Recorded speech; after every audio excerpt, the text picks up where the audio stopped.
नमस्ते सम्पूर्णमा हजुरहरू सबैलाई आजको मेरो यो नयाँ भिडियोमा स्वागत गर्न चाहे र मेरो हस्बेन्डको चाहिँ ड्युटी फर्किने दिन आउनु आँटेको थियो र साथसाथै म पनि यो छुट्टीमा चाहिँ हस्बेन्डसँगै जाने भनेर चाहिँ हस्बेन्डले मलाई भन्नुभयो। अन्त चाहिँ हामी यहाँनिर सामानहरू रेडी पार्दैछ। अन्त सामान रेडी पारिसकेपछि चाहिँ जहिले पनि हाम्रो आमाले चाहिँ कोही टाढा यात्रा गर्दैछ भने चाहिँ यसरी नै बिदा गर्नुहुन्छ। यो चाहिँ हाम्रो एउटा परम्परा हो।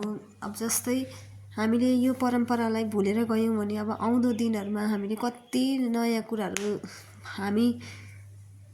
अब नयाँ कुराहरू जान्दैनौँ, मतलब पुरानो कुराहरू चाहिँ बिर्सिँदै जान्छौँ। तर त्यो कुरा नबिर्सियोस् भनेर अब चलिआएको नियम पालना गर्नु चाहिँ हाम्रो एउटा कर्तव्य पनि हो हैन। हामी मोडर्नाइज त हुँदैछौँ तर पनि हाम्रो संस्कृतिलाई चाहिँ भुल्नु हुँदैन, जोगाएर राख्नुपर्छ भन्ने कुरा पनि हामी चाहिँ यहाँबाट सिक्न सक्छौँ। र हाम्रो आमाले चाहिँ जहिले पनि दादाहरू पनि आउँदाखेरि फर्किँदा यस्तै गर्नुहुन्छ हैन।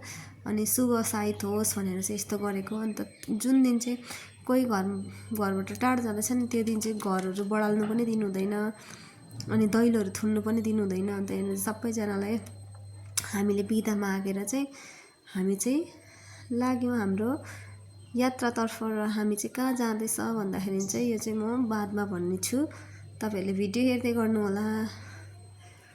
अन्त चाहिँ हामीले गाडी बोलाएको थियो, गाडी चाहिँ यहाँ आइसकिसकेको छ हामीलाई लिनु। अन्त यही गाडीमा चाहिँ हामी रम्फूसम्म गयो। अन्त रम्फूसम्म गएर चाहिँ यहाँनिर चाहिँ हामी अब सिलगढीको लागि जाँदैछौँ।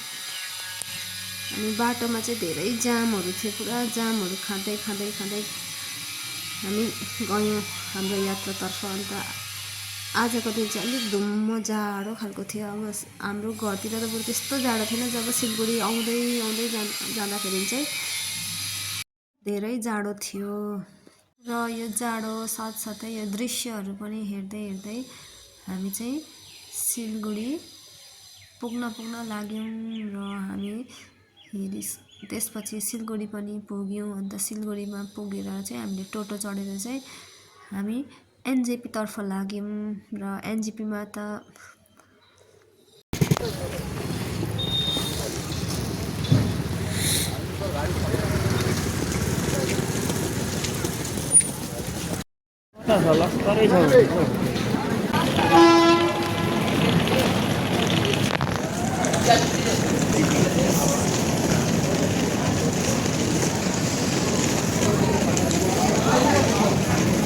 त्यसपछि भने चाहिँ हामी हाम्रो ट्रेनलाई वेट गरिरहेको थियौँ र हामी चाहिँ जाँदैथ्यौँ गुवाहाटीतर्फ। अन्त चाहिँ यहाँनिर हेर्न सक्नुहुन्छ। अन्त हाम्रो ट्रेन पनि आइसकिसकेको छ।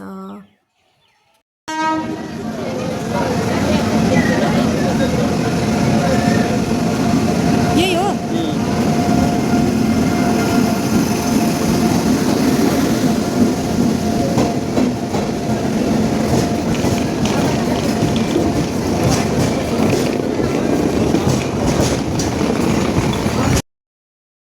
त्यसपछि भने चाहिँ हामी ट्रेनमा चढेर गुवाहाटीतर्फ लाग्यौँ। र गुवाहाटी पुगेको भिडियो चाहिँ म नेक्स्ट भिडियोमा देखाउनेवाला छु, किनभने यो भिडियो पनि लामो भयो हो। त्यही भएर चाहिँ यसको सेकेन्ड पार्ट चाहिँ म फेरि तपाईँहरूलाई देखाउने छु। त्यतिन्जेललाई सबैजनालाई ह्याप्पी न्यू इयर। अन्त मेरो भिडियो हेरिदिनु भएकोमा धन्यवाद।